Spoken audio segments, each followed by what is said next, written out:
और व्रत शिव महापुराण की कथा का सबसे बड़ा महत्व अगर आप समझेंगे तो यही समझेंगे कि उपवास करा आपने, 300 फुट लंबी, पर उस उपवास में, उस व्रत में आप शरीर को कष्ट दे रहे हैं।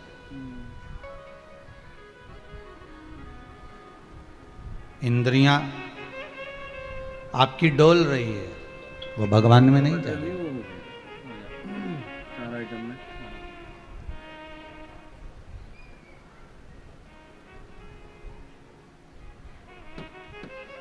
300 बेला में से कल कोई माता जी कह रही थी 300 बेल कि गुरुदेव 300 बेल के में 30 किलो नहीं होगा। हमने गुरु जी से मंत्र लिया था। 20 किलो अब समझना, ये कथा और ये कथा एक ही, उसको समझ कर जरा दें। हमने गुरु जी से मंत्र लिया था, हमने कहा ठीक है।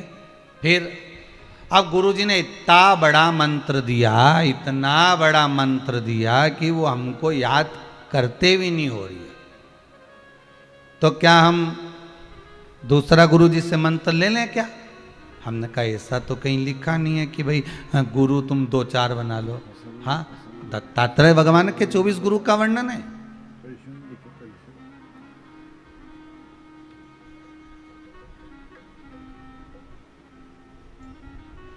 वो चलेगा, पर यहाँ दूसरा गुरु बनाओ ये हम नहीं कर सकते।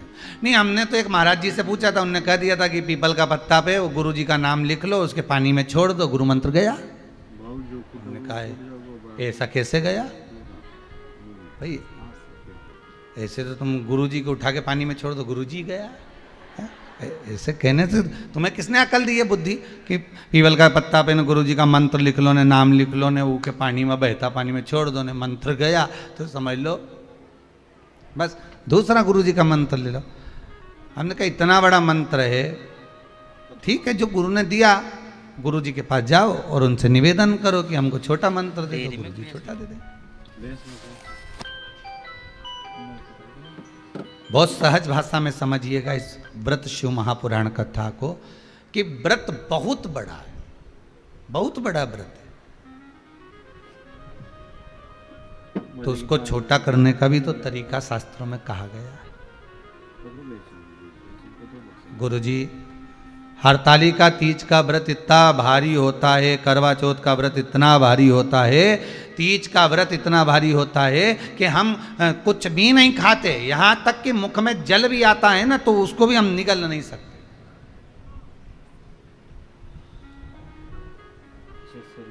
अब इतना भारी व्रत, और शास्त्र कहता है कि हरतालिका तीज का उद्यापन तो पहले होता ही नहीं, एकादशी का तो हो जाता है। और यहाँ तो हरतालिका तीज का, अब एकादशी का तो आप 26 एकादशी जब आपकी पूरी हो जाए, 3 वर्ष बाद अधिक मास आ जाए, 26 पूरी एकादशी का व्रत कर लो, तुम 11 पे करो, तुम्हारी मर्जी पड़े। 26 एकादशी पर जब व्रत करोगे तो ये आपके ऊपर है, 26 पर करो। पर हरतालिका तीज का जो व्रत है, इसका उद्यापन तो ना तो पहले होए, और इसका उद्यापन ना 13 वर्ष के पहले। इसका उद्यापन तो जब तक कन्या हो, चाहे स्त्री हो, चाहे नारी हो, चाहे पुरुष हो, हरतालिका तीज का अगर उसको उद्यापन करना है तो 13 वर्ष तक तो आपको व्रत करना ही पड़ेगा, उसके बाद ही इसका उद्यापन होता है। ऋषिकेश में गाड़ी खड़ी हो जाओ, केदारनाथ जब नहीं तो कहीं कहीं की माताएं तो बड़ी होशियार सोच के बैठी थी कि अब की साल उद्यापन कर 13 वर्ष अगर आपके हो गए व्रत करते करते हरतालिका तीज का। हरतालिका तीज जानते हो ना? तो चल जाओगा। अरे यार, केदारनाथ अमरनाथ सबड़े जा रही है अपनी गाड़ियाँ। हाँ बाप की सब 13 वर्ष अगर आपके हो गए भगवान की भक्ति को धारण करते करते, 13 वर्ष अगर आपके हो गए हैं भगवती स्मरण करते करते, उसके बाद में आप बड़े प्रेम से, बड़े आनंद से आप व्रत का उद्यापन करो, कोई मना नहीं। पर यदि आप उद्यापन कर रहे हो और आपका मन है कि मुझे उद्यापन करना ही है, तो 13 वर्ष तक जिस भाव से आप भगवान का व्रत कर रहे हो, साधना कर रहे हो, स्मरण कर रहे हो, उसी भाव से आप उसको करें।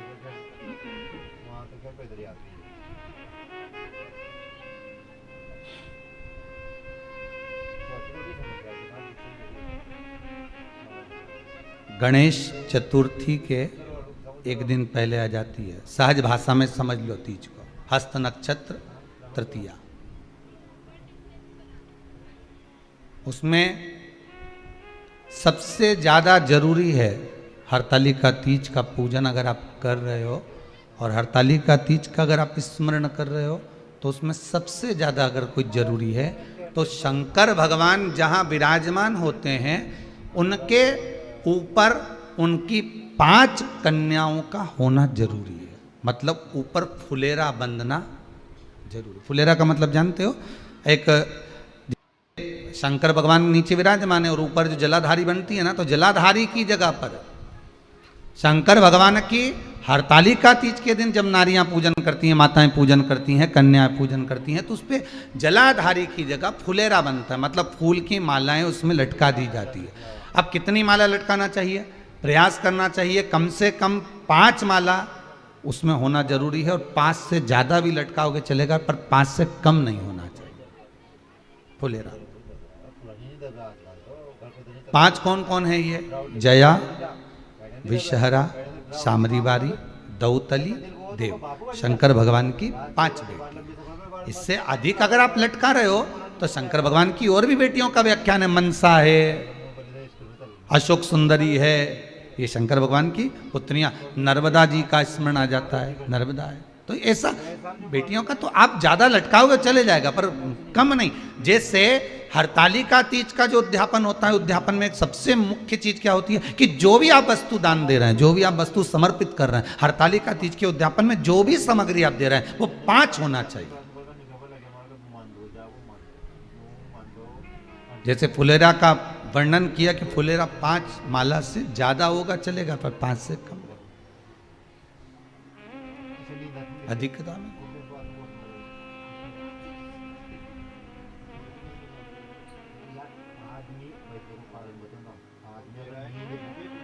सबसे पहली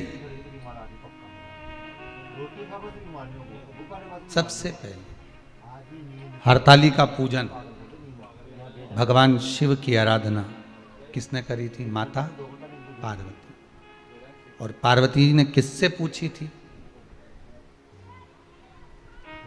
पार्वती जी को किसने बताया था कि तुम ये पूजन करना, तुम ये स्मरण करना? हस्त नक्षत्र आए तब आप शंकर भगवान के शिवलिंग का निर्माण करना, पूजन करना, अर्चना करना। ये किसने बताया, किससे पूछा? कौन बताएगा? तो कहा जब माता पार्वती का उमा रूप में दर्शन हुआ, जब माता पार्वती उमा बनकर प्रकट हुई, तब भगवान महेश के पास में बैठकर पार्वती जी ने एक प्रश्न किया था।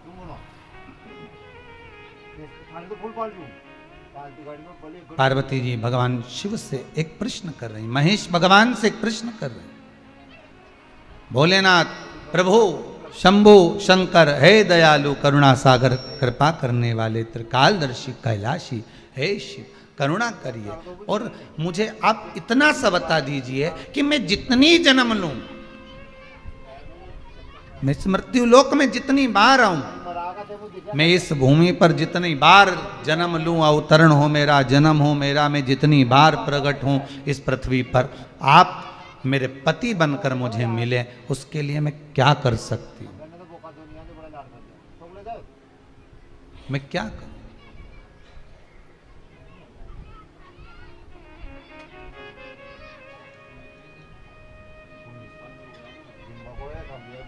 मैं कैसे आपको प्राप्त कर सकता? अब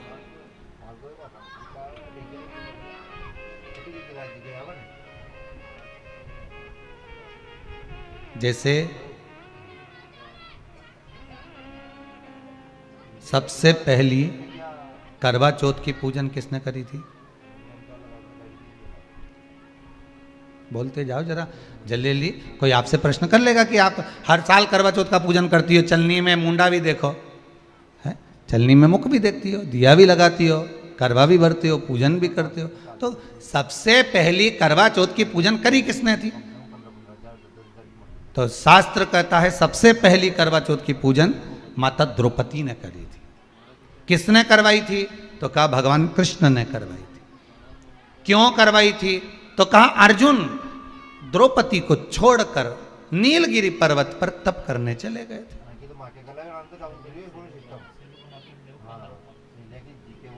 और नीलगिरी पर्वत पर जब अर्जुन तप करने के लिए गए, घोर तप अर्जुन ने करा। अब अर्जुन ने तप करा तो इसको द्रौपदी को कहीं से सूचना मिल गई कि दुर्योधन ने अपनी 2 अक्षौणी सेना अर्जुन को मारने के लिए भेजा है।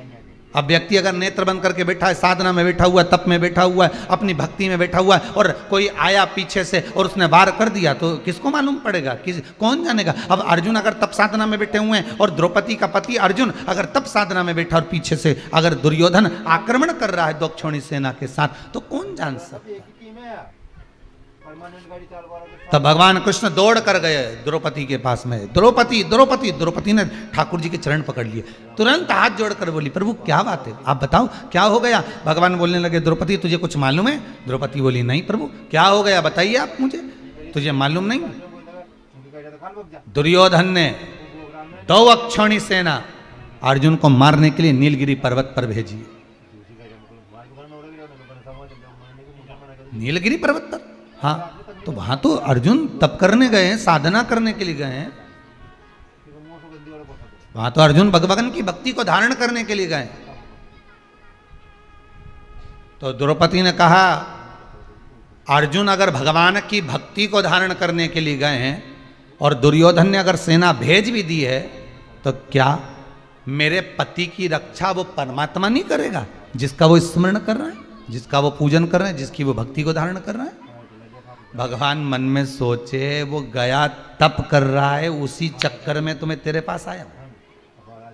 भगवान ही आया है ना दौड़ के,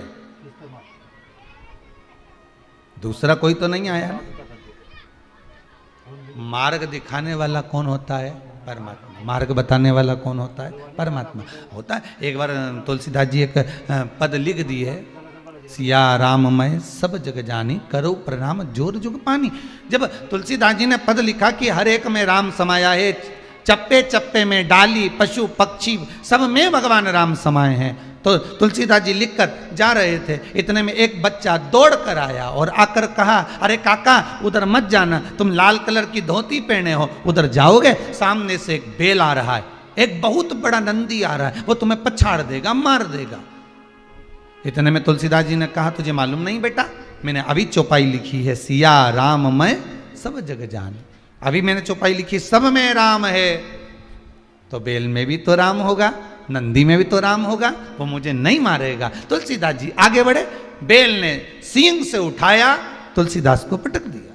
और बाबा तुलसीदास जी को जैसे ही पटका, तुलसीदास जी दौड़ कर गए, सीधे पहुंचे गंगा के घाट पर, कलम उठाई, जो चौपाई लिखी थी उसको काटने लगे। इतने में हनुमान जी महाराज आकर खड़े होगा, काट मत देना, रामायण की चौपाई एक मत काट देना, बिल्कुल मत काटना। तो तुलसीदास जी ने लिखा, बोला मैंने चौपाई लिखी थी सिया राम मैं सब जग जानी करो प्रणाम जोर जुग पानी, सब में मैंने राम देखा, तो फिर बेल ने मुझे क्यों मारा? हनुमान जी बोले तुमने सब में राम देखा, बेल में भी राम देखा, नंदी में भी राम देखा, तो उस बच्चे में राम क्यों नहीं देखा जो तुम्हें बताने आया था कि उधर मत जाना? वो बोलने तो आया था ना तुम्हारे पास में कि उधर मत जाओ। भगवान अपना असली रूप रखकर कभी तुम्हारे सामने नहीं आता। अगर भगवान असली रूप रखकर आ जाए, 4 हाथ लगाकर, सुदर्शन चक्र लेकर, त्रिशूल लेकर भगवान तुम्हारे पास में आ जाए और आकर तुरंत तुम्हारे सामने खड़ा हो जाए, तो तुम तो सोचोगे कहीं नाटक वाला आ गया, 10 रुपये निकाल के पर्स में से लाओगी और तुरंत दे दोगी, ए बाबा लो 10 रुपये लो, चलो यहाँ से बढ़ो। तो भगवान कभी ऐसा रूप रखकर, असली स्वरूप में तो भगवान आता ही नहीं है। भगवान तो आपका कोई अपना बनकर, कोई रिश्तेदार बनकर, जब तुम्हारा कोई काम अटका हुआ है और वो काम तुम्हारा तुरंत हो गया, किसी के माध्यम से हो गया, तो उसको धन्यवाद देना परमात्मा को कि तू रूप रखकर आ गया, तूने स्वरूप बदल लिया, आज कार्य को सफल कर दिया।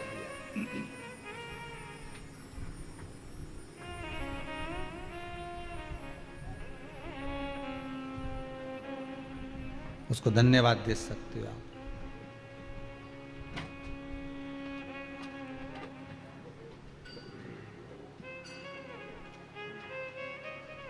उस परमात्मा को साधुवाद दीजिए कि आपने रूप रखकर आप मेरे पास में पहुंचे हो आज। ये आप ही की कृपा, आप ही की दया। और कृपा की न होती जो आदत तुम्हारी, तो सोनी ही रहती अदालत तुम्हारी। गरीबों के दिल में जो जगह तुम न पाते, तो किस दिल में होती इबादत तुम्हारी। दया की न होती जो आदत तुम्हारी। किस रूप में आ जाए, कब तुम्हारे पास पहुंच जाए, कैसा रूप रख कर आ जाए, भरोसा नहीं। और आएगा, काम करके चला जाएगा। आपको लगेगा मेरे चाचा जी के लड़के ने करा, मेरे मौसा जी के लड़के ने करा, मेरे काका जी थे वो तो फोन उठा लिया उनने और जरा सी देर में ब्लड की व्यवस्था कर दी। वो तो मेरी जीजी बहुत अच्छी है, बुरा वक्त में हमारे सामने आ जाए। वो तो हमारा काका का छोरा ऐसा है, एक फोन लगाऊं ने तुरंत आ जाए। हो वो काका का छोरा नहीं आ रही है, वो जीजी नहीं आ रही, न बुआ आए, न जीजी आए, न काका आए, न नाना आए, न पापा आए, न बुआ आए।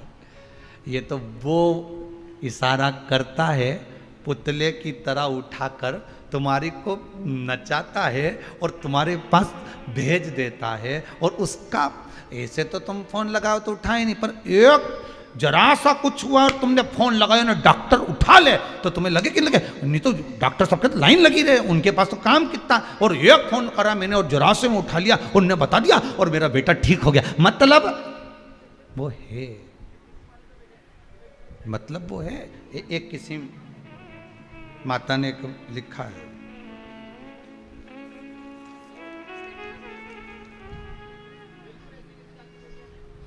ये शायद दीप्ति जी अग्रवाल हैं, कोई इंदौर से बैठी हैं कहीं, उन्होंने लिखा है, मेरे पेट में गठान थी, डॉक्टर ने बोल दिया था गठान आपके पेट में है, इसका ऑपरेशन करना पड़ेगा। बैठी है कहीं तो अच्छा आप ही हैं क्या? अच्छा अच्छा, इंदौर से आए आप जी। तो पेट में गठान थी, डॉक्टर ने ऑपरेशन का बोला था। मैं जनवरी में आई थी यहाँ, और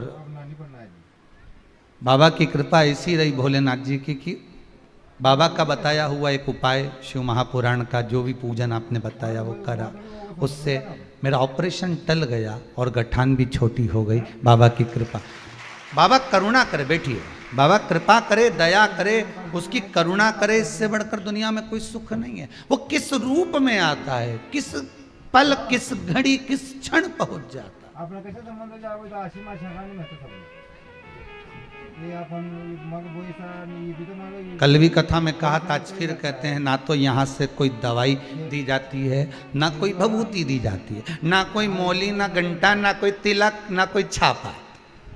आप कहीं जाओगे तो वहाँ तिलक छापा भी लग जाएगा, न भभूति भी मिल जाएगी, न सब मिल जाएगा, न मौली भी मिल जाएगी, न बांधता फिरो नहीं, ये यहाँ कुछ नहीं। यहाँ तो बस भगवान का आप कथा सुन रहे हो, टीवी के माध्यम से कथा सुनो, आस्था चैनल के माध्यम से कथा सुनो, घर बैठकर भाव शुद्ध है, निर्मल आपकी भक्ति है, और भाव अगर आपका शुद्ध है, निर्मल भक्ति है आपकी, तो भगवान आ जाएगा। आपको ना तो कोई डोरा बांधना पड़ेगा, ना आपको कोई भभूति खाना है, ना आपको कहीं जाना है। आप तो दिल से उसको पुकार लो, वो तुम्हारे पास दौड़ कर आ जाएगा, पर रूप बदल कर आएगा। तुम्हारा काका जी बन के ने, नाना जी बन के ने, बुआ जी ने, फूफा जी बन के ने, चाचा जी ने, पापा जी सब बन के आएगा, रूप रख कर आएगा। तुम्हें लगेगा कि ये हमारा काका जी ने, बहुत बड़ा काका जी। तुम्हें लगेगा हमारा मामा जी ने फोन नहीं उठाया, उठवाया उसने।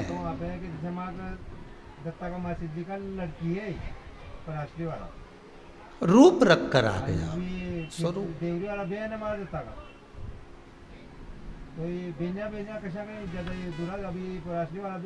द्रौपदी को अगर व्रत करवा रहे हैं तो कौन करवा रहे हैं? भगवान कृष्ण। द्रौपदी कर रही है मेरा पति तप करने गया है, साधना करने गया है, और अगर मेरे पति अगर तप साधना करने गए हैं तो उसकी रक्षा भी तो भगवान को ही करना चाहिए। मान लो अगर तप साधना करने गए हैं तो रक्षा भी तो मेरा भगवान ही करेगा। तो भगवान कृष्ण मन में सोचे मैं ही तो खड़ा हूं, मैं स्वयं तो खड़ा हूं।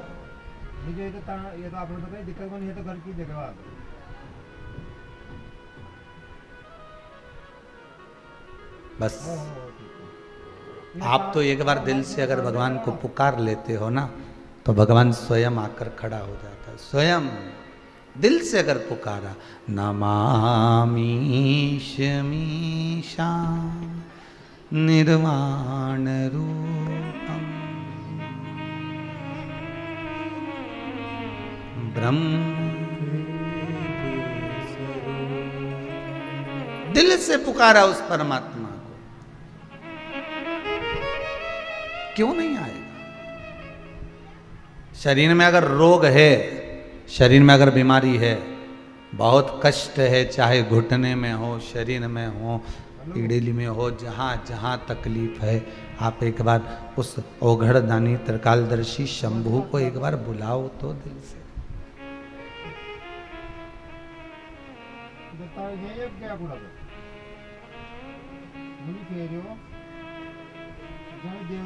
उसको आप बोलो, मेरे राम को, मेरे कृष्ण को, मेरे शिव को एक बार दिल से पुकारो तो।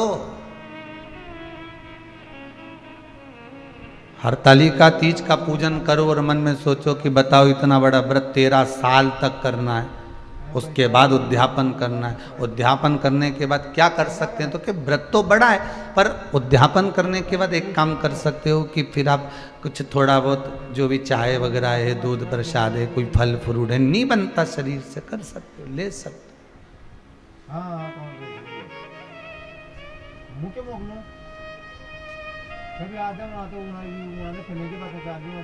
तो सबसे पहले करवा चौथ का व्रत किसने करा था? माता द्रौपदी ने। किसने करवाया था? भगवान कृष्ण ने। द्रौपदी से कहा था कि तुम इस व्रत को करो, पात्र जल का भरो, सूर्य को अर्घ देकर पति की उम्र की वृद्धि के लिए ये कार्य करना। आज के जमाने में जब करवा चौथ का व्रत आता है तो हिंदू धर्म के ही कुछ लोग नए नए कमेंट्स लिख लिख कर भेजते जाते हैं। व्हाट्सएप पर नया नया कुछ भी लिख कर भेज देंगे कि आज कहीं लिख देंगे कि इसकी पूजन होए ने, कहीं उसकी पूजन होए, तो कहीं के ऐसा तो कहीं वैसा, लोग कमेंट्स करते हैं। हमारे ही लोग मैसेज बना लेते हैं, एक ग्रुप में भेज देते हैं, उस ग्रुप से उठाया दूसरे ग्रुप में चले गया, दूसरे ग्रुप से तीसरे ग्रुप में चल गया। ये हम अपने धर्म की हंसी उड़ा रहे हैं, दूसरे के धर्म की नहीं।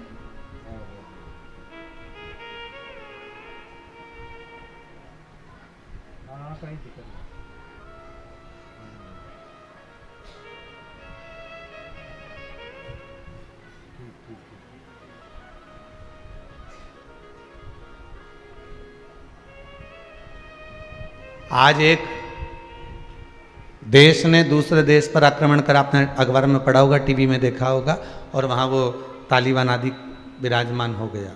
पढ़ा कि नहीं पढ़ा, देखा कि नहीं देखा, सुना कि नहीं सुना, टीवी पे सुना ना।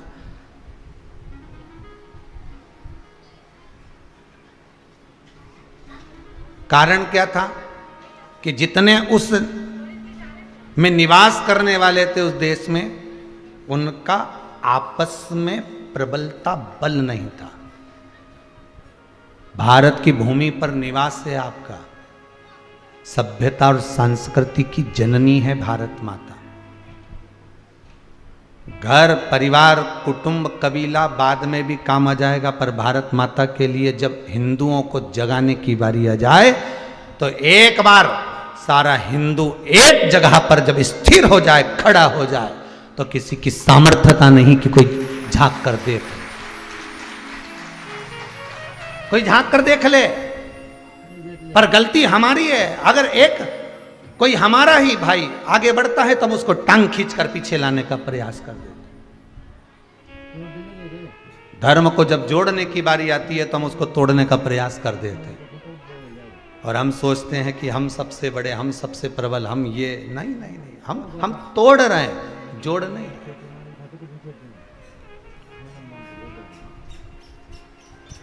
हमने उसको जोड़ने का प्रयास किया, जोड़ने का प्रयास।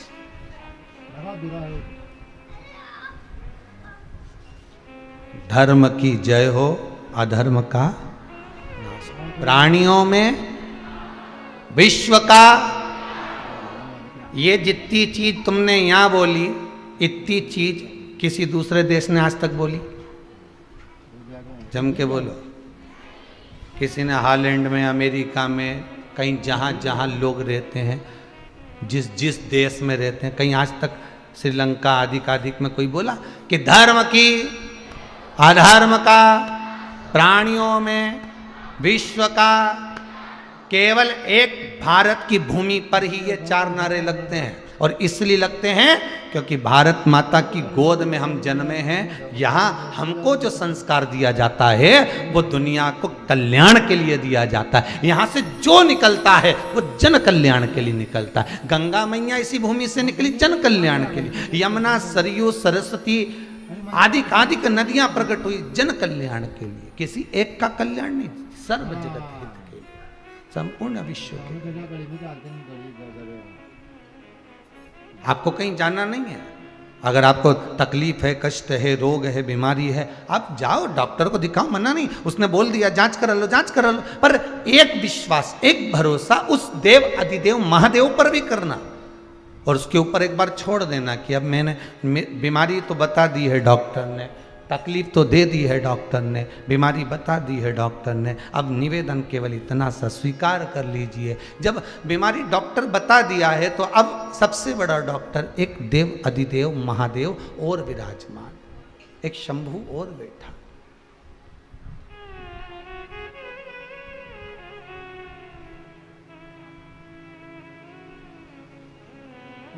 और माना भगवान से अपना दोष भी कहना कि माना हम दोषी हैं, कि माना के मैं पतित बहुत हूँ। माना हम पतित हैं, माना हम दोषी हैं, पर पतित पावन तेरो नाम, ओ शंभु त्रिपुरारी। बस तेरा नाम भी तो पतित पावन है। हम पतित हैं तो तू पतित पावन है।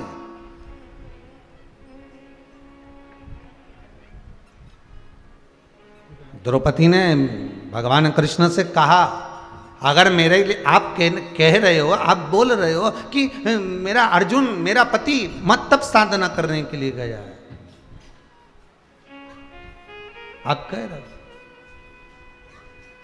कि तप साधना के लिए गया हुआ है।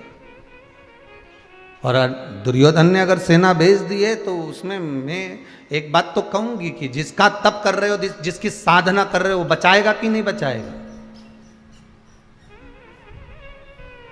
वो बचाएगा कि नहीं बचाएगा?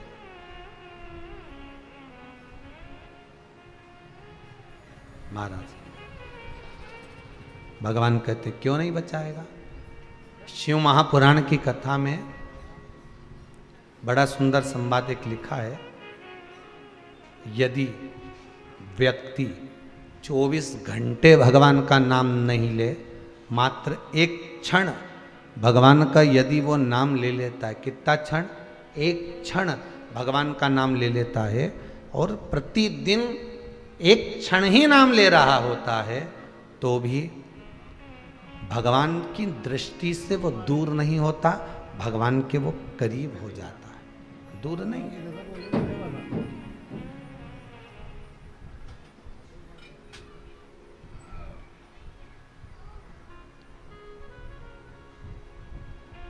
थोड़ा सा पानी लेकर जाइएगा और सरल भाषा में समझिए, थोड़ा सा जल लेकर जाइएगा प्रतिदिन। एक भूमि ऐसी देख लेना, ना वहाँ पर पौधा हो, वहाँ पर पौधा भी नहीं हो, ना वहाँ पर घास लग रही हो, ना वहाँ दूबा लग रही हो, एक जमीन ऐसी देख लो, इतना पानी रोज ले जाकर एक ही जगह पर रोज डालना प्रतिदिन। ना वहाँ पर घास हो, ना वहाँ पौधा हो, ना वहाँ पर कुछ बीज हो, तुम रोज पानी डालना, अपने आप वहाँ पर कुछ ना कुछ तो अंकुरित हो ही जाएगा। और प्रैक्टिकल करने में क्या जाता है भाई, सियोर वाला महाराज बोला है तो प्रैक्टिकल तो करो कि एक जगह ऐसी ढूंढ लो जहां पर मिट्टी में कोई बीज भी नहीं है, कोई पौधा भी नहीं है, कोई दुर्बा भी नहीं, कोई घास भी नहीं। हम तो रोज थोड़ा सा पानी ले जाकर डालो, रोज पानी ले जाकर डालोगे तो वहां कुछ ना कुछ तो अंकुरित हो ही जाएगा, कुछ ना कुछ तो थोड़ा ना थोड़ा अंकुरित हो जाएगा, कुछ निकल ही जाएगा, कुछ एक छोटा सा पौधा निकलेगा जरूर, एक घास निकले, एक दुर्बा निकले, कुछ भी निकले, पर निकलेगा, वो निकलेगा प्राप्त जरूर होगा। उसी तरह आप रोज रोज एक बार अगर परमात्मा को याद कर रहे हो, रोज रोज अगर भगवान को एक बार आप स्मरण कर रहे हो, तो ये पक्का है कि प्रेम का अंकुरित, प्रेम का कोई पौधा और भगवान की करुणा और आशीर्वाद का पौधा प्रकट जरूर हो जाएगा, ये पक्का है। आप उसका स्मरण तो करो।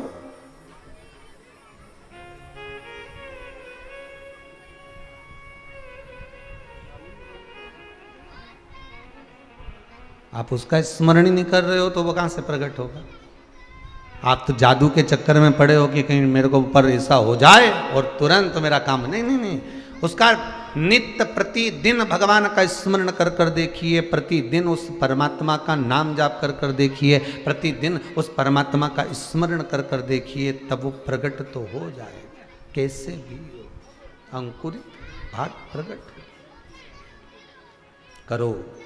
द्रौपदी, तुम्हारा पति अगर वन में बैठा हुआ है तो तुम एक काम करो, पात्र में जल लेकर कुछ भाग तैयार कर कर ब्रह्म मुहूर्त से लेकर चंद्र प्रकट हो तब तक आप व्रत को धारण करो, करवा चौथ का व्रत। द्रौपदी ने सबसे पहले करा।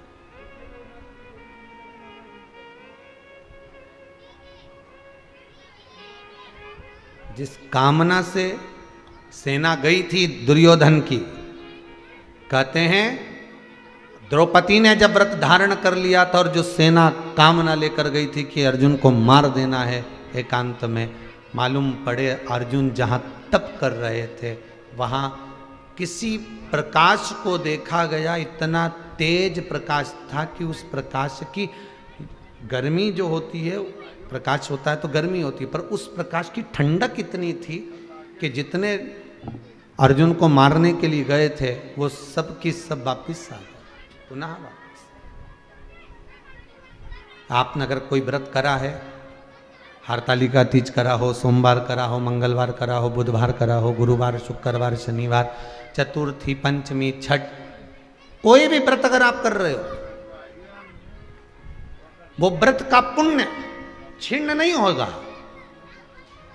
किसी ना किसी पल, किसी ना किसी घड़ी, किसी ना किसी क्षण वो तुम्हारे सामने आ जाएगा।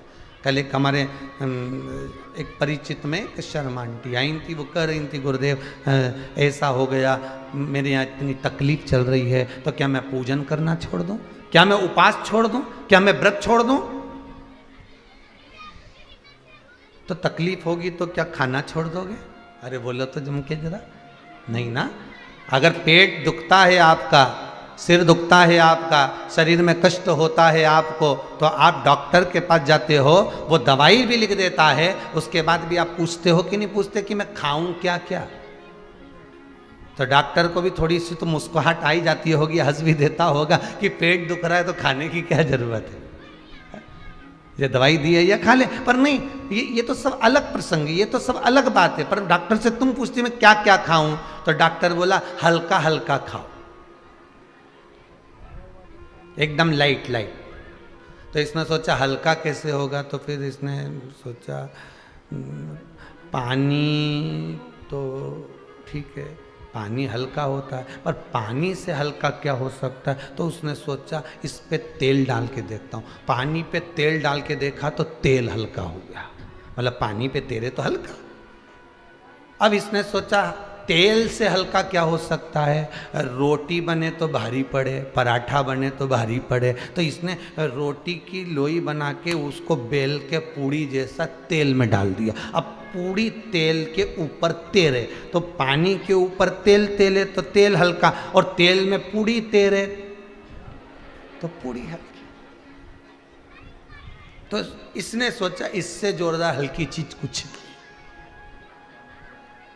तो अपनी पत्नी से कहा सुन, डॉक्टर साहब बोले हल्का खाना है।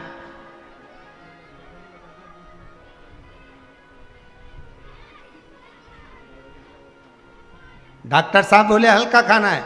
तो पत्नी बोली मैं तुम्हारे लिए थूली बना लूं, तो दलिया थूली, वो गेहूं पीसी हुई, तो थूली बना लूं।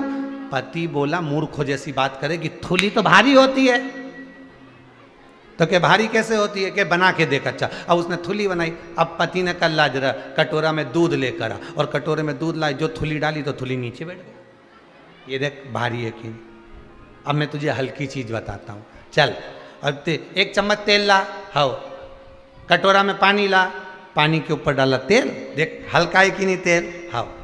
अब इसी तेल में अब तू पूड़ी तल, रोटी बनाकर उसको तल, तो क्या देख ऊपर तैर रही कि नहीं तैर रही पूड़ी, बस ये सबसे हल्का, ये मुझे खाना। पत्नी भी माथा पकड़ के बैठ गई, पक्का बेहरू है। अब हल्का, इससे हल्का कहां ढूंढोगे? नहीं नहीं, हम क्या खाएं? शरीर में कष्ट है, तो पूछ रहे हैं डॉक्टर से कि हम खाएंगे क्या? उसी तरह कई लोग कहते हैं अगर हमारे जीवन में कष्ट आ गया, रोग आ गया, बीमारी आ गई, तकलीफ आ गई, तो क्या हम भगवान का व्रत छोड़ दें, हम पूजन करना छोड़ दें? नहीं। अगर रोग उसने दिया है, कष्ट उसने दिया है, बीमारी उसने दी है, तो दवा भी वही देगा। तेरे मंदिर में आना मेरा काम है, मेरी बिगड़ी बनाना तेरा काम। ये आगे तेरी मर्जी। तेरी चौखट पे मैं तो आ ही गया, ओ मुझे दर्शन दिखाना तेरा काम है, मेरे दुख को मिटाना तेरा काम है, मेरी झोली भर जाना तेरा। ये तुम्हारे ऊपर है।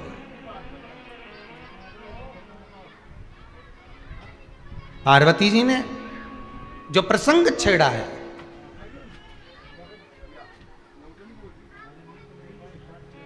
उमा ने महेश भगवान के सामने प्रसंग छोड़ा, वो कोई ऐसा व्रत बता दीजिए, कोई ऐसा उपवास बता दीजिए, कोई ऐसा साधन बता दीजिए जिस साधन के बल पर आप मुझे बारंबार प्राप्त हो।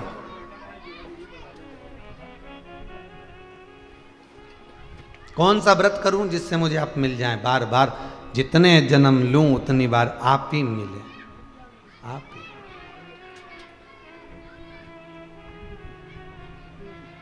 अब पत्नी की तो इच्छा रहती है कि जितने जन्म लूं आप ही मिले, पर कभी कभी पति से भी पूछा जाए कि जितने जन्म ले उतनी बार ये जगदम्बा मिले, पति से पूछा।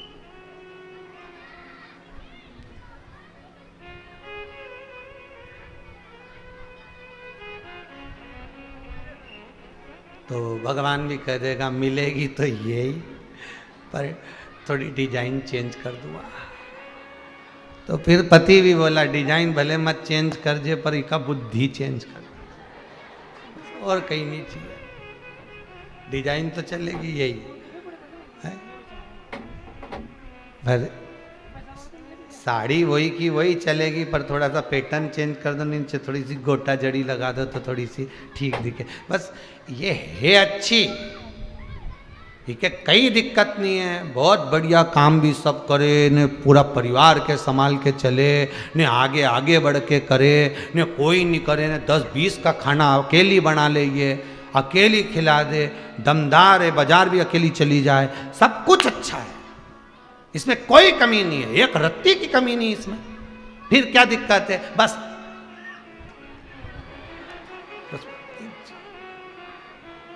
में कई कमी नहीं है, बस वो एक वो जो आधा तोला की है नहीं, बस बे गड़बड़ है, बाकी कई दिक्कत।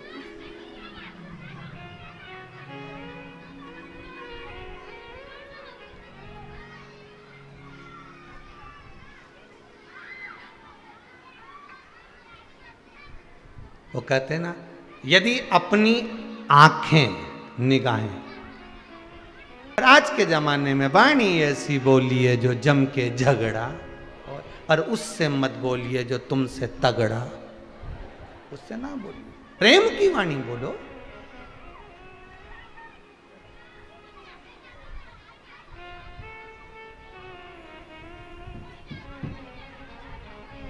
करुणा और वात्सल्यता की वाणी बोलिए, स्नेह की वाणी बोलिए।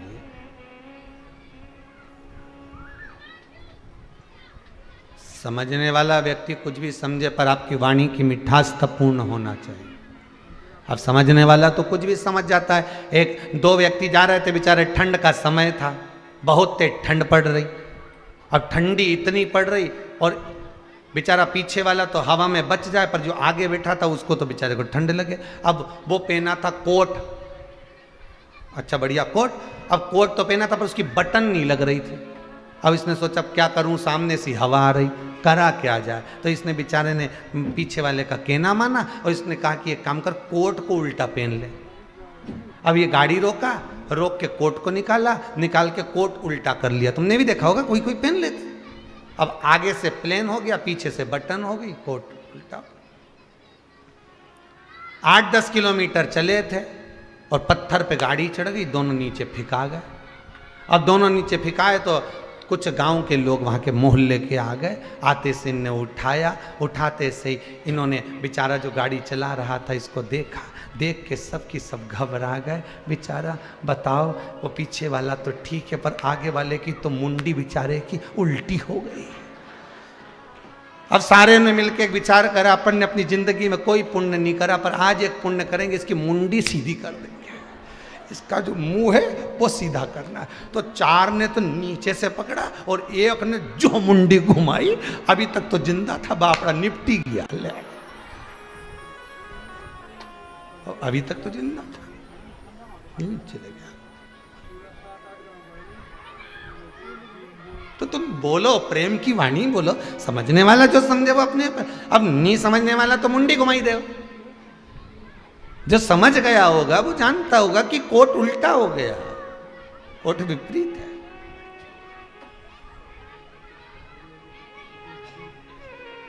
माता उमा ने पूछा भगवान महेश से, आप हर जन्म में मुझे मिलो, उसके लिए मैं क्या करूं, आप बताओ। भगवान शिव बोले, अये उमा सुन, हस्त नक्षत्र में जब तृतीया पड़े, तीज पड़े, भादो का महीना, सुन, उस तीज पर जब तू मेरी आराधना रात्रि भर करे तो मैं तुझे हर बार प्राप्त होता जाऊं। अब दुनिया के लोगों कहते हैं कि पार्वती ने ही हरतालिका तीज का पूजन प्रारंभ करा था। केवल पार्वती ने नहीं, इससे पहले पार्वती माता के जितने अवतार हुए, हर अवतार में, हर जन्म में माता पार्वती, कभी उमा, कभी कात्यायनी, कभी कुष्मांडा, कभी चंद्रघंटा, कभी स्कंदा, कभी सती, जितने अवतार माता पार्वती के हुए, हर अवतार में माता पार्वती जी ने शिव को पाने के लिए हरतालिका तीज का व्रत धारण किया है, हर अवतार में।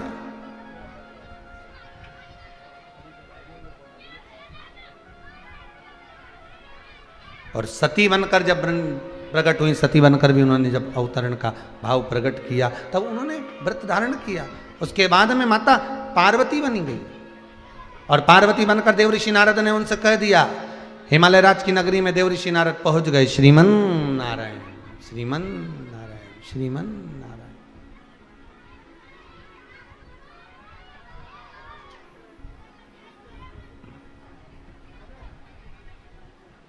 पहुंचे।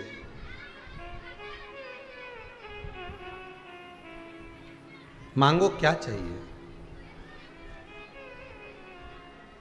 हिमालय राज आज देवऋषि नारद से कहते हैं, आप पधारे, मुझे बहुत प्रसन्नता, आप पधारे, मुझे बड़ी प्रसन्नता है, पर मन की एक बात कहना चाहता हूं, मेरी बेटी का भाग्य बता दीजिए कि इसके भाग्य में क्या लिखा है। अब जगत जननी जगदम्बा माता पार्वती जी का भाग्य, और कोई पार्वती कोई साधारण है? मैनावती जिनकी माता हो, कौन मैनावती? पितरों की बेटी मैनावती जिनकी माता हो, पितरों की बेटी मैनावती जिसकी माता, और उन पितरों की ये बेटी की बेटी ये पार्वती, इसका भाग्य बताना कितना कठिन। अरे गरुण पुराण में लिखा हुआ है, अगर देवता देख लेते हैं जीव आत्मा को, गरुण पुराण में लिखा, जीव आत्मा को देख लेते हैं कि इसके भाग्य में धन नहीं है, भगवान विष्णु ब्रह्मा जी से कहते हैं इसको अभी लक्ष्मी मत देना, अभी इसकी गोदी में बच्चा मत देना, अभी इसको संतान मत देना, अभी इसको मकान मत देना, अभी इसको ये मत देना। भगवान विष्णु स्वयं ब्रह्मदेव को कह रहे हैं इसको मत देना, ये कितनी भी गिड़गिड़ाए रोए चाहे माथा बड़ी के, मत दे इसको। ब्रह्मा जी नहीं देते, ब्रह्मदेव नहीं देते।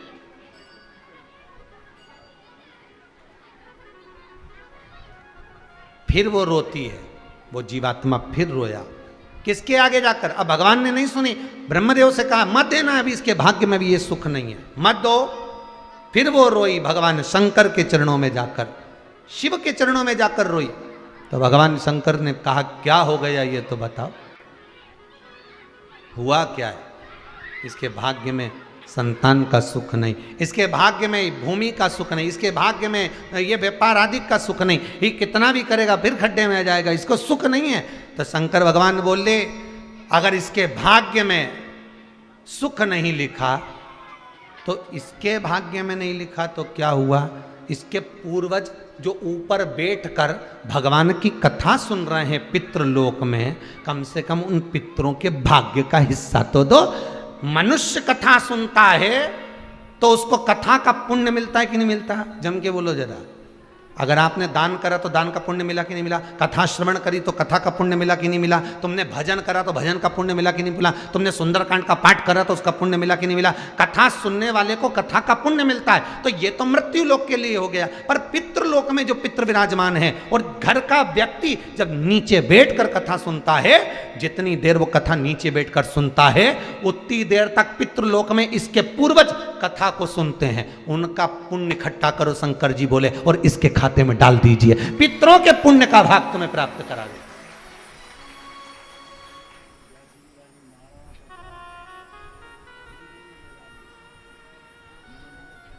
बहुत बड़ी बीमारी बता दी, बहुत बड़ी बीमारी। अब तो ऑपरेशन कराना पड़ेगा, अब तो ऐसा करना ही पड़ेगा, अब तो यूं करना ही पड़ेगा। हो इसका कोई दूसरा तरीका नहीं है क्या साहब? नहीं, तरीका हम तो देखेंगे, फिर तरीका निकाला। एक काम करो, थोड़े दिन तक फिर ये टेबलेट खा के देख लो, इसके बाद फिर अपन एक जांच और कर लेंगे, जांच करने के बाद फिर हम देखेंगे, अगर होगा।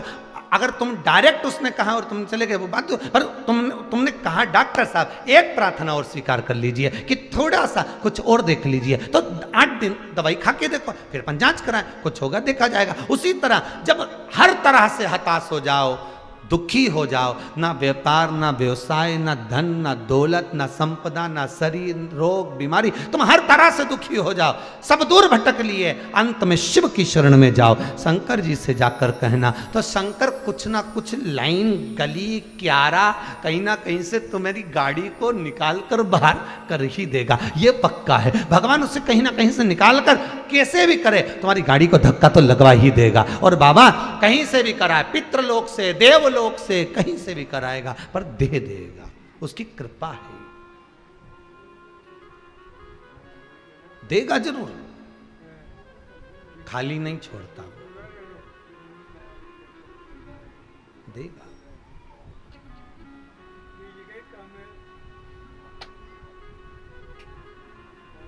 देने में कमी नहीं रखेगा। तू ही मेरा सेठ है, तू ही साहूकार है, अब ब्याज पे ब्याज मत जोड़ना, भोले जी मेरी लागी लगन मत तोड़। अब माना हम पापी, हम कपटी, हम छली, अपनी अपनी बुराई गिना दिया करो साहब, रखना नहीं है।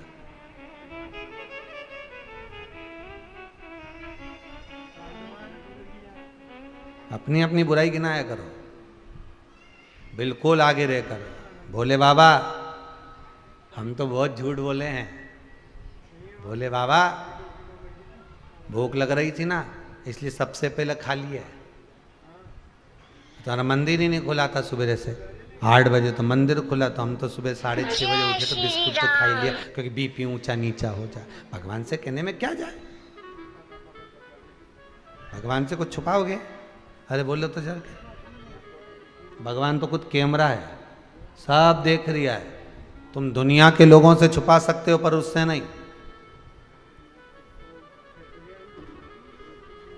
आज हमारा एकादशी का व्रत है, भूखी रहते नी बनी भगवान, इसलिए सुबह से 1 गिलास दूध की राजगरा की खीर बना के निपटा गई,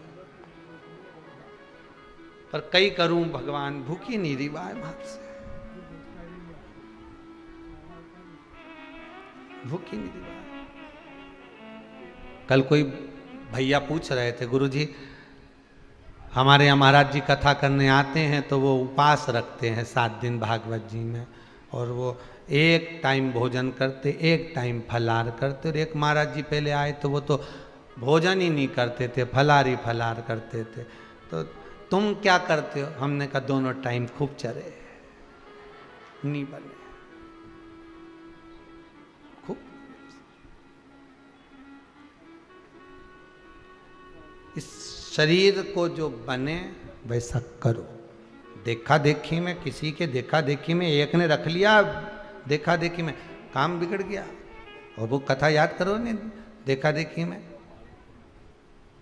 लिखने को आ गया, कक्षा 8वीं का एग्जाम, एक के पीछे एक बच्चे बैठे, परीक्षा में ऐसे बैठे, लिखने को आ गया कि दिल्ली की सबसे बड़ी मीनार का नाम लिखो, आगे वाले ने लिख दिया दिल्ली में कुतुब मीनार है, पीछे वाले ने आगे वाले का देख के लिख दिया दिल्ली में कुतिया बीमार है, काम बिगड़ गया। अब याद ही के भी था, याद इसको भी था कि दिल्ली में कुतुब मीनार बड़ी, पर इसने सोचा आगे वाला का देख के लिख दो, तो उसने लिख दिया ना कुतिया बीमार है, आगे वाला का देख के उसने थोड़ा गड़बड़ हुआ लिख दिया। देखा देखी में काम बिगड़ जाता है। कोई सोमवार का व्रत रख दिया, कोई मंगलवार का व्रत रख दिया, और कई नवरात्रे का व्रत रख रहे, हम तो 1 लौंग पे करें, भूखे देखा लेकिन दूसरे दिन कर लिया 1 लौंग पे, और ऐसी पड़ी हॉस्पिटल में कि नाक की भी लौंग बाहर। अब कई करे भाई 1 लौंग पे व्रत कर, तो देखा देखी क्यों करो, तुमसे जितना बने उतना करो। कल युग केवल नाम आधारा, सुमर सुमर नर उतरहि पार। तुमसे जितना बने, तुम भगवान का भजन करना है तो किसी के दिखावे में नहीं, किसी के उसमें प्रभाव में, तुम तो अपने मन से करो, तुम अपने मन से करो।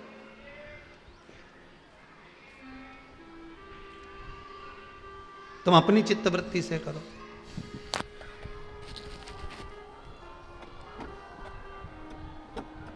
अब आप लोगों ने वो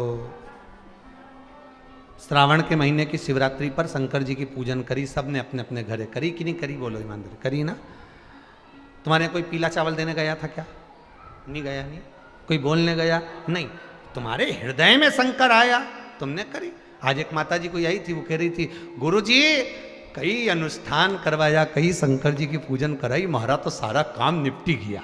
कहाँ गई वो अम्मा? बैठी थी, मेरी लड़की का जॉब लग गया ने, उसकी सर्विस ऊंची हो गई ने, ये हो गया। शिव की भजन में, स्मरण में तुम दिल से अगर कुछ कर रहे हो, दिल से भगवान को पुकार रहे हो, तो वो कहीं पर कोई कमी नहीं।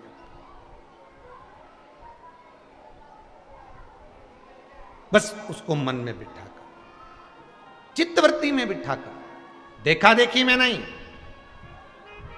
उसने देखा देखी में कुछ करा, अपने को नहीं करना देखा देखी में। देखा देखी में तो सारा काम बिगड़ी जाए, एक भी अच्छा काम नहीं हो देखा देखी में, एक भी नहीं।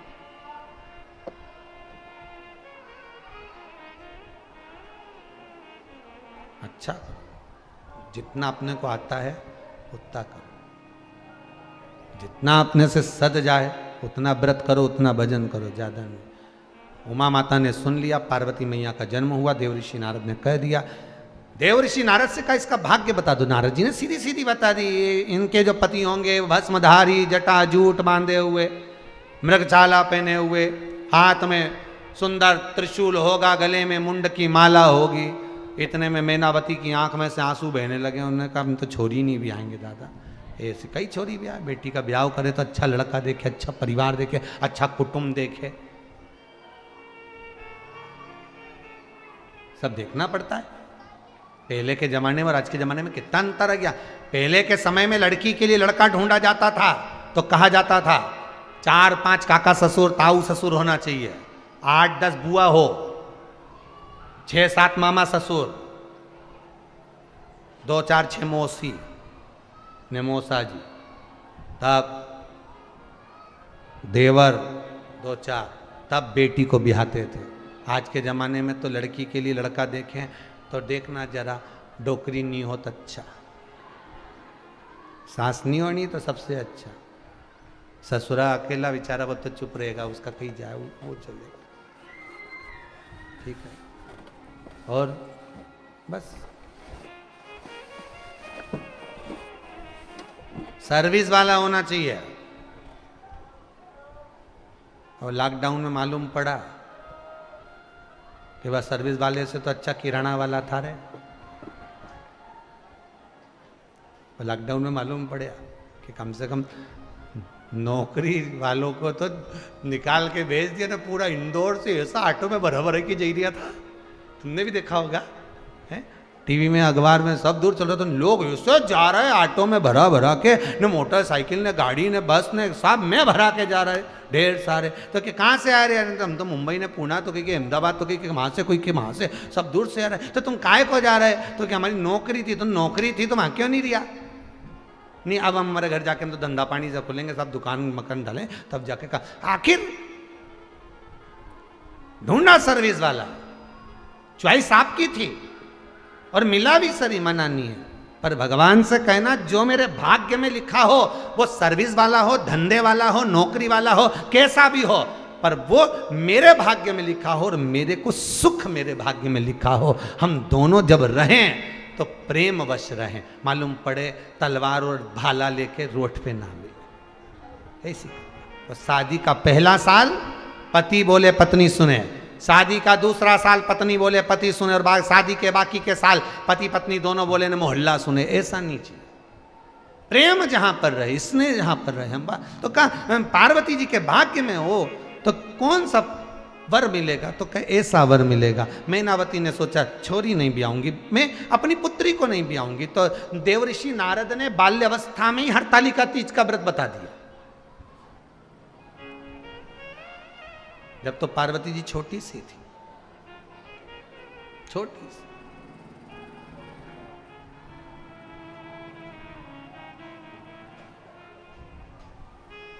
और बता दिया अगर ये कन्या शंकर की आराधना करेगी तो इसको जो पति मिलेगा वो शिव मिलेगा।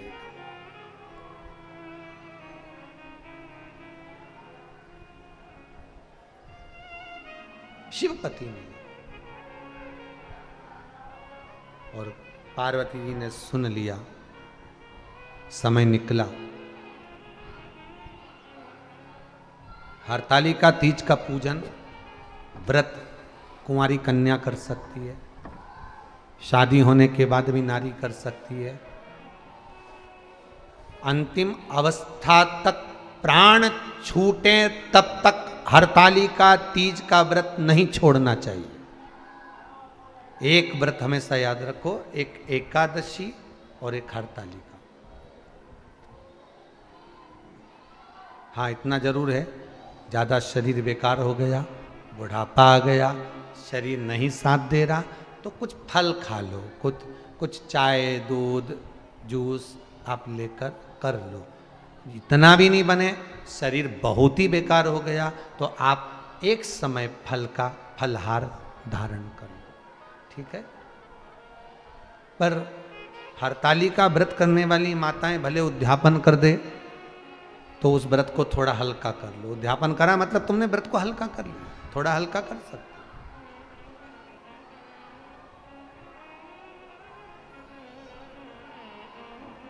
देवऋषि नारद ने जो बचपन में कहा था, बाल्यावस्था में जो देवऋषि नारद धारण करे थे, व्रत बताया था देवऋषि नारद ने कि शिव की आराधना करे कर लेगी तो जीवन का सुख पा जाएगी। शंकर की आराधना में वो सुख है जो दुनिया में कहीं नहीं।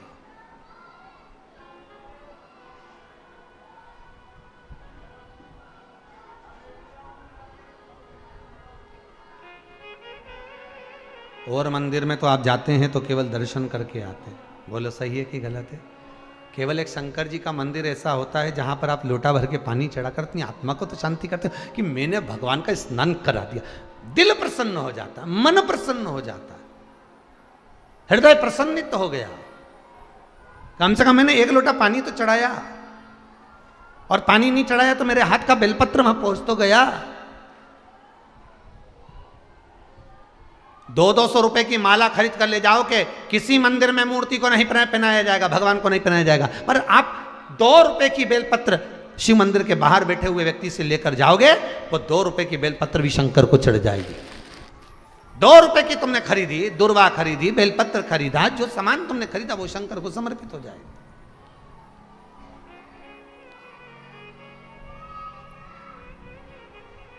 कितनी सुंदर प्रसंग है। पपीता लेकर जाओगे, सेव फल लेकर जाओगे, केले लेकर जाओगे, तो वो भी शंकर जी के पास में जो थाली रखी रहेगी उसमें धर देंगे। पर शंकर जी को जो प्रिय है आंकड़े का फूल, धतूरा, बेर, ये क्या थाली में धरेगा? शंकर जी की भोलेनाथ। शंकर जी बोले मेरी चीज मेरे तक आ जाती है, जिनके काम की उनके पास पहुंच जाती है। हमारे काम का जो सामान था वो हमारे पास आके, बेलपत्री हमारे काम की, धतूरा हमारे काम का, बेर हमारे काम का, आँख का फूल हमारे काम का, ये सब जो हमारे चीज है हमारे काम की है, हमारे पास आना चाहिए, वो हमारे पास पहुंच गई।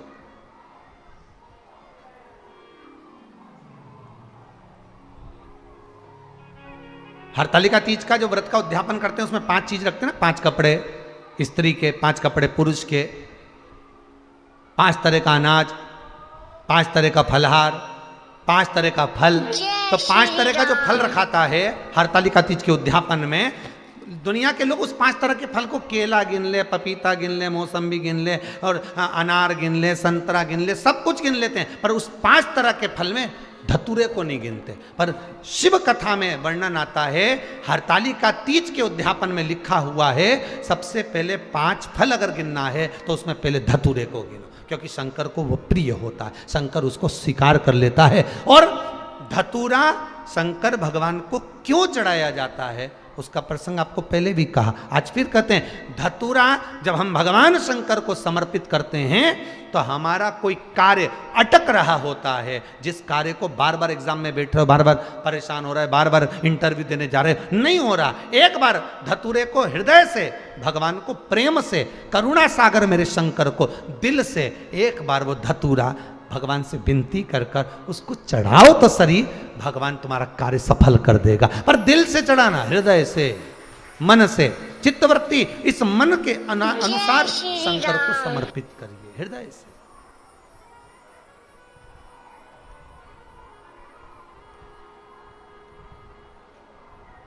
प्रेम से जो समर्पित करोगे वो स्वीकार करेगा। प्रेम से तो देखो सबरी अम्बा के दरवाजे पर मेरे राम जी महाराज बेर खा गए थे।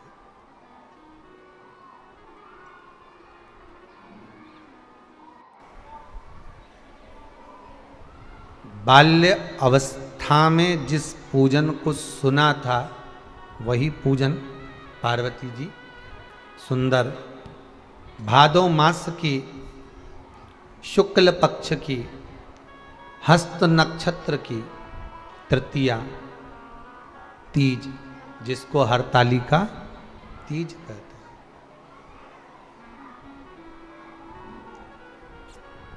चलिए मां, हिमालय राज ने विवाह पक्का कर दिया था माता का, भगवान विष्णु से करूंगा।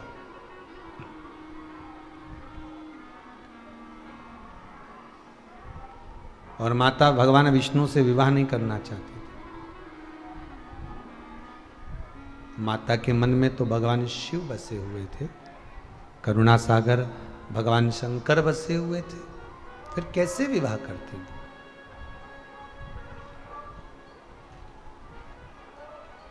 जन्म मरण परण तीन भगवान के हाथ में है। जहां लिखा होगा वहीं होगा, उसके लिए कोई विचार नहीं करना है हमको। मृत्यु का जब लिख दिया उसने तभी जाना है। उससे पहले अगर तुम सुसाइड कर भी लोगे ना, ये बांध बुंदा के और कुछ खा पी के या ट्रेन के नीचे या बस के नीचे, कुछ नहीं होना है। अभी भी मंडरा रहे हो, बाद में भी मंडराओगे। बस अंतर इतना है, अभी नीचे मंडरा रहे, उससे ऊपर मंडराओगे। बैकुंठ नहीं जाने वाले, न नरक। प्रेत की योनि में पड़े रहोगे, भटकते रहोगे। मन में अगर प्लान बना रहे हो तो बिल्कुल छोड़ देना कि मैं तो नहीं मरूं दादा। सियोर वाला महाराज बोला है, मंडराते रहोगे तो का मतलब? इससे तो जीता ही जी मंडरा लो। सही कि गलत है? कभी इधर कभी उधर, काहे को मरे? जीते जी भी मंडराओ तो इसलिए निवेदन है, फालतू का काम तो करना ही नहीं अपने। मरो मरो सब कोई कहे, मर के देखे कोई, मरो तो ऐसा मरो कि फिर संसार सागर में प्रीति ना होई तो मरो। मालूम पड़े फिर मरे फिर जिंदा, फिर मरे फिर जिंदा, और अगर आड़े तेड़े मर गए तो ऊपर ही मंडराते रहो। बीच में पृथ्वी से भगवान के बीच में, ना ऊपर के रहे ना नीचे के रहे।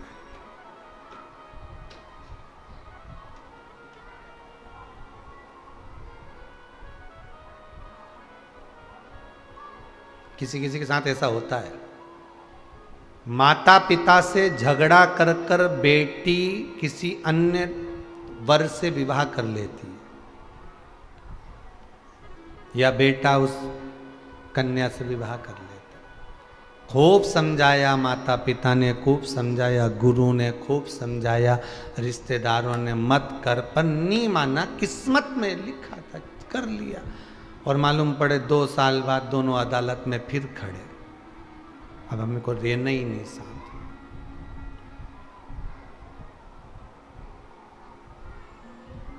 मंडरा रहे, पहले भी मंडरा है, ऊपर भी जाने के बाद क्या मतलब? अरे भजन भोले बाबा का करते रहोगे तो संसार सागर से तरते रहोगे। ये मौका मिला है, मनुष्य की देह मिली है, मानव का शरीर मिला है, बड़ी मुश्किल से प्राप्त होता है। मानव का शरीर का समझो कि कितना मुश्किल से मिला है कि भगवान भी पृथ्वी पर माता के गर्भ से जन्म लेने के लिए तरसते हैं।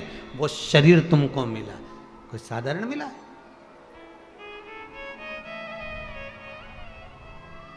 जब इस मनुष्य शरीर को पाकर कोई भगवान की कथा सुनता है ना, भगवान का भजन करता है ना, दान करता है, पुण्य करता है, संकीर्तन करता है ना, तो देवता उनको भी ईर्ष्या होने लगती है तुम्हारे भजन से कि इतना भजन कैसे कर रहा है, दान पुण्य कैसे कर रहा है, नाम जाप कैसे कर रहा है, नाम स्मरण कैसे कर रहा है, नाम कीर्तन कैसे कर रहा है। इंद्र भी सोचते हैं कि भजन में कैसे डूबेगा। मनुष्य का शरीर बड़ी मुश्किल से मिलता है, और मिल गया और उसमें साथ भजन मिल जाए, उसके साथ में भजन मिल जाए, कथा मिल जाए, सत्संग मिल जाए, संकीर्तन मिल जाए, नाम स्मरण मिल जाए, बड़ा मुश्किल। पार्वती मैया ने सोच लिया कि पिताजी भगवान विष्णु से विवाह करना चाहते हैं। ये अपनी सहेली के साथ एक गुफा में प्रवेश कर गई, आई।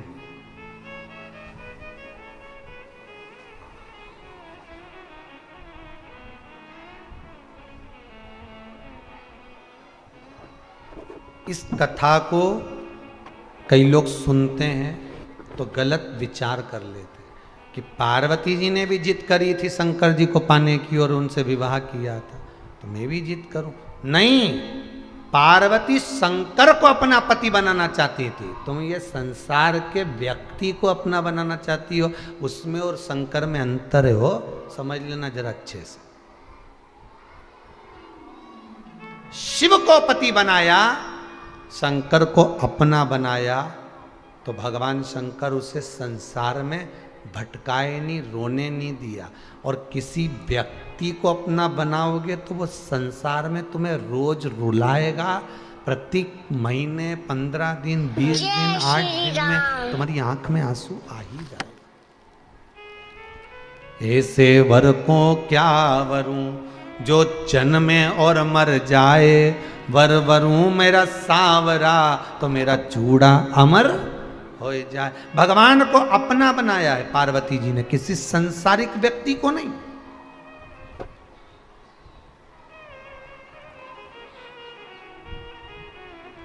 अपना बनाया है तो भगवान को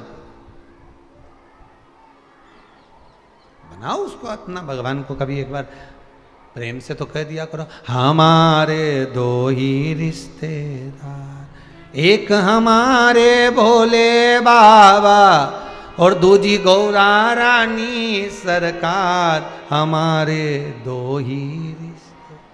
तो रिश्तेदारी बनाना है तो उससे बनाओ।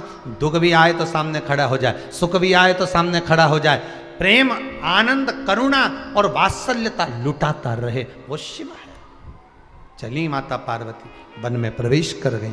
वन में प्रवेश कर कर उन्होंने सुना था देवऋषि नारद के मुख से, पूर्व का भी भान था, ज्ञान था। बालू रेत का शिवलिंग बनाया। काय का शिवलिंग बनाया? बालू रेत, बालू का शिवलिंग बनाया। हरतालिका तीज की पूजन करने वाले को चाहिए कि बालू का मिट्टी का शिवलिंग बनाना चाहिए। फुलेरा जो बनाया गया है ऊपर शंकर जी के ऊपर लटकाने के लिए, टांगने के लिए, उसके नीचे शिव पार्वती गणेश जी की सुंदर बालू की मूर्ति बना लेना चाहिए। पार्थिव लिंग का निर्माण कर लेना चाहिए। शिव की आराधना करना चाहिए।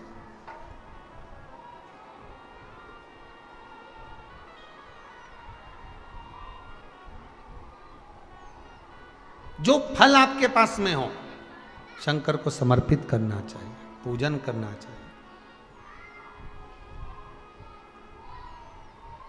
आराधना करो।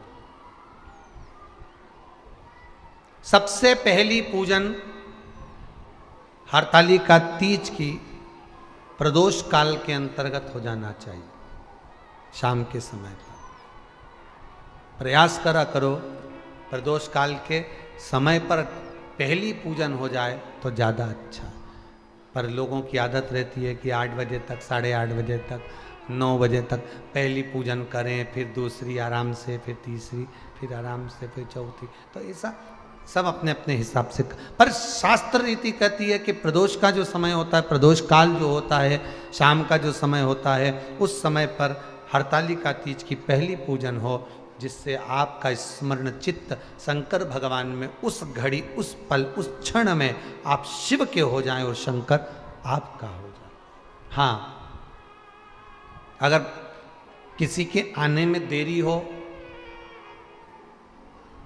कोई आ नहीं पा रहा है, बहुत देरी हो रही हो, तो हरतालिका पूजन व्रत वर्णन करता है कि शिवलिंग का निर्माण, पार्वती जी की मूर्ति का निर्माण, गणेश जी का निर्माण और फुलेरा जो बनाया हुआ है, ये प्रदोष काल के पहले बनकर तैयार हो जाना चाहिए। प्रदोष काल के अंतर्गत फुलेरा नहीं बनना, फुलेरा पहले बन जाना चाहिए। और बहुत विशेष बात ध्यान रखिए हरतालिका तीज की, कि शंकर जी का जो आपने स्वरूप बनाया है, पाटे में, थाली में, चौकी पर, चौरंग पर जो स्वरूप बनाया है, वो पहले नहीं रखना है। पहले क्या बांधना है? फुलेरा। पहले फुलेरा बांधिए, उसके बाद उसके नीचे शंकर जी को रखिए। कई घरों में पहले शंकर जी रख देते हैं, फिर निशाना मिला के कि पंखे से मिले के फिर फुलेरा।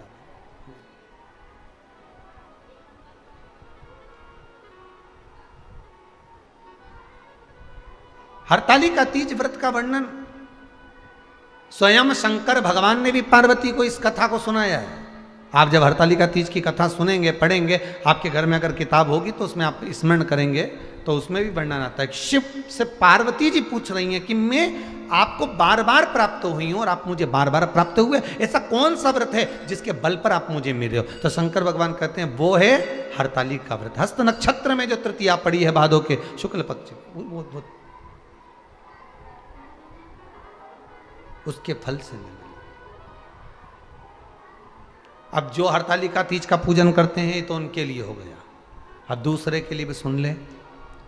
जो नारी हरतालिका तीज का पूजन नहीं करती, व्रत नहीं करती, साधना नहीं करती, उसके लिए भी कहा गया कि आप अगर ये व्रत नहीं करते हो तो एक कार्य जरूर करना, कहीं पर फुलेरा बंधा हो, हरतालिका की पूजन हो रही हो, 5 मिनट 10 मिनट निकालकर अपने आसपास के किसी पौधे में से पत्तियां लेकर या पुष्प लेकर, 5 वृक्ष की पत्ती या 5 वृक्ष के पुष्प लेकर शंकर भगवान को जब पूजन हो रही हो, 5 मिनट माताएं जब पूजन कर रही हों, तब आप भी उस पुष्प को, उस पत्तियों को शंकर को समर्पित कर सकते हो। ये नहीं चढ़ा सकते तो 5 फल नहीं चढ़ा सकते तो 5 कुछ भी पुष्प आदि का आप शिव को समर्पित करो, पर करो।